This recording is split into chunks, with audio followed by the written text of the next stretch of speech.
Assalamualaikum warahmatullahi wabarakatuh. Gimana anak-anakku semuanya, sehat-sehat kan? Mudah-mudahan kita semua dalam lindungannya Allah Ta'ala. Amin. Baiklah, untuk kesempatan kali ini kita akan melanjutkan subbab yang ketiga, yaitu dinamika Pancasila dalam kehidupan sehari-hari.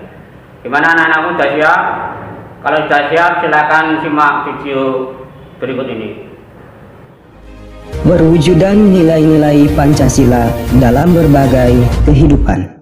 1. Perwujudan nilai-nilai Pancasila dalam bidang politik dan hukum. Perkembangan bidang politik meliputi persoalan lembaga negara, hak asasi manusia, demokrasi, dan hukum. Pembangunan negara Indonesia sebagai negara modern salah satunya adalah membangun sistem pemerintahan yang sesuai dengan perkembangan zaman.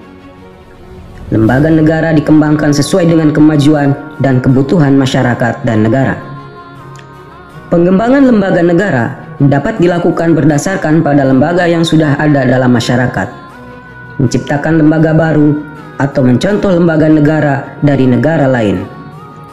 Adapun lembaga negara baru sesuai dengan amandemen Undang-Undang Dasar Negara Republik Indonesia tahun 1945 adalah DPD, MK, dan KY. Lembaga baru ini haruslah sesuai dengan sistem pemerintahan yang berdasarkan nilai-nilai Pancasila. Bangsa Indonesia menghargai hak asasi manusia sesuai dengan nilai-nilai Pancasila, bukan hak asasi manusia yang mengutamakan kebebasan individu atau mengutamakan kewajiban tanpa menghargai hak individu. Namun hak asasi manusia yang menjaga keseimbangan antara hak dan kewajiban. Hak asasi manusia yang dijiwai oleh nilai ketuhanan yang Maha Esa, kemanusiaan yang adil dan beradab, persatuan Indonesia, dan kerakyatan yang dipimpin oleh hikmat kebijaksanaan dalam permusyawaratan perwakilan, serta mewujudkan keadilan sosial bagi seluruh rakyat Indonesia. Demokrasi yang negara kita kembangkan adalah demokrasi Pancasila, suatu sistem demokrasi yang tumbuh dari tradisi nilai-nilai budaya bangsa. Demokrasi yang mengutamakan musyawarah mufakat dan kekeluargaan. Demokrasi yang tidak berdasarkan dominasi mayoritas maupun tirani minoritas. Sistem yang mengutamakan kekeluargaan, bukan sistem oposisi yang saling menjatuhkan serta mengutamakan kepentingan individu dan golongan. Sistem pemilihan umum dalam demokrasi merupakan salah satu contoh perwujudan yang demokratis yang dikembangkan di Indonesia. Pemilihan umum untuk memilih pemimpin sudah dikenal oleh sebagian masyarakat Indonesia sejak dahulu. Bentuk ini dapat dikembangkan dengan menerima cara pemilihan umum di negara lain seperti partai politik, kampanye, dan sebagainya. Namun pemilihan umum yang terjadi harus sesuai dengan nilai-nilai Pancasila. Pembangunan dalam bidang hukum diarahkan pada terciptanya sistem hukum nasional yang berdasarkan Pancasila.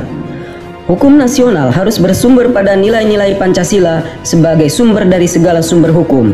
Peraturan perundang-undangan yang berlaku tidak boleh bertentangan dengan nilai-nilai Pancasila yang dapat disusun berdasarkan norma sosial yang berlaku dalam masyarakat Indonesia maupun dari luar, namun tetap sesuai dengan nilai-nilai Pancasila.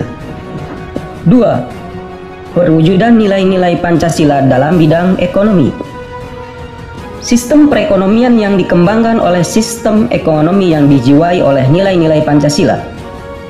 Landasan operasional sistem ekonomi yang berdasarkan nilai-nilai Pancasila ditegaskan dalam Undang-Undang Dasar Negara Republik Indonesia tahun 1945, pasal 33 yang menyatakan beberapa hal berikut.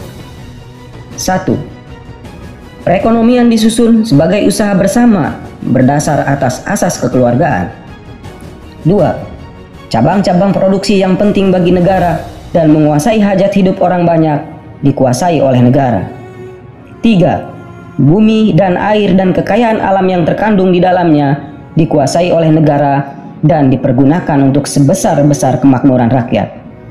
4. Perekonomian nasional diselenggarakan berdasar atas demokrasi ekonomi dengan prinsip kebersamaan, efisiensi, berkeadilan, berkelanjutan, berwawasan lingkungan, kemandirian, serta menjaga keseimbangan kemajuan dan kesatuan ekonomi nasional.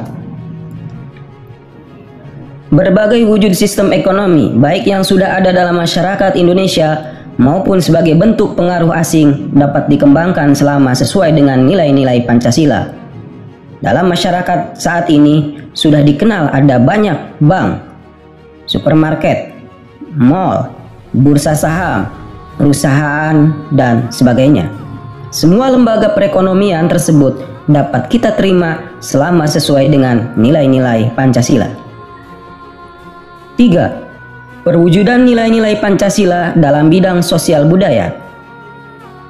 Tujuan pembangunan nasional adalah terwujudnya masyarakat adil dan makmur berdasarkan Pancasila.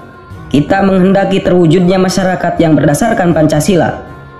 Masyarakat di sekitar kita selalu mengalami perubahan sosial dan budaya.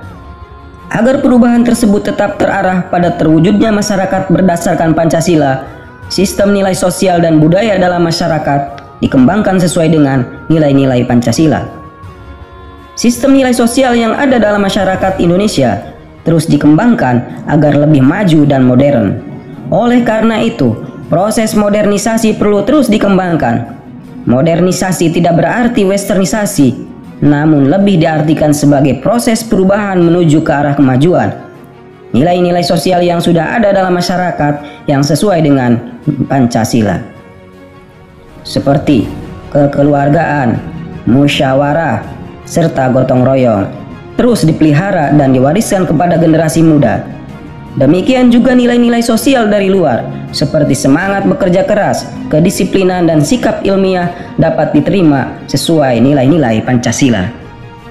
Sikap feodal, sikap eksklusif, dan paham kedaerahan yang sempit, serta budaya asing yang bertentangan dengan nilai-nilai Pancasila perlu dicegah perkembangannya dalam proses pembangunan. Ilmu pengetahuan dan teknologi merupakan contoh budaya asing yang dapat memperkaya budaya bangsa. 4. Perwujudan nilai-nilai Pancasila dalam bidang pertahanan dan keamanan. Pembangunan dalam bidang pertahanan dan keamanan secara tegas dinyatakan dalam Undang-Undang Dasar Negara Republik Indonesia tahun 1945 pasal 27 ayat 3 yang menyatakan bahwa pembelaan negara merupakan hak dan kewajiban setiap warga negara. Demikian juga pasal 30 ayat 1 Undang-Undang Dasar Negara Republik Indonesia tahun 1945 menyatakan bahwa setiap warga negara berhak dan wajib ikut serta dalam usaha pertahanan dan keamanan negara. Usaha pertahanan dan keamanan negara Indonesia dilaksanakan melalui sistem pertahanan dan keamanan rakyat semesta. Dengan demikian, kedua pasal ini menegaskan perlunya partisipasi seluruh rakyat dalam upaya bela negara serta usaha pertahanan dan keamanan negara. Bentuk partisipasi rakyat dalam pembelaan negara sudah ada dalam masyarakat. Hal tersebut dibuktikan dengan adanya kegiatan ronda malam atau sistem keamanan lingkungan atau Siskamling yang melibatkan masyarakat secara bergantian. Di beberapa daerah juga terdapat lembaga masyarakat atau adat yang bertugas menjaga keamanan masyarakat, seperti Pecalang di Bali. Lembaga ini dibentuk oleh dan dari masyarakat sekitar untuk menjaga keamanan lingkungan masyarakat. Pancasila mampu menampung dinamika perkembangan masyarakat. Pancasila bukanlah ideologi tertutup yang tidak dapat menyesuaikan dengan perkembangan dan bersifat kaku. Keterbukaan Pancasila sebagai ideologi merupakan salah satu keunggulan Pancasila sehingga tetap dipertahankan oleh bangsa Indonesia. Tugas kita sebagai generasi muda adalah untuk tetap mempertahankan Pancasila sebagai dasar negara dan ideologi nasional. Upaya mempertahankan Pancasila tidak hanya dengan tetap menjadikannya sebagai dasar negara dan tidak mengubahnya, tetapi paling utama adalah dengan menghayati dan mengamalkan nilai-nilai Pancasila dalam kehidupan sehari-hari. Demikianlah tadi anak-anakku tayangan materi yang telah Bapak sampaikan. Mudah-mudahan kalian semua bisa mengikuti dan bermanfaat bagi kalian. Dan apabila kalian mengalami kesulitan, silakan menanyakan kepada Pak Yusuf atau kalian lewatkan melalui Google Classroom. Dan Pak Yusuf berpesan, semoga anak-anak selalu sehat dan jangan lupa bila bepergian selalu memakai masker dan menjaga kesehatan. Cukup sekian materi dari kami, mudah-mudahan bermanfaat bagi anak-anak semua. Sekian, wassalamualaikum warahmatullahi wabarakatuh. Muliska Juara.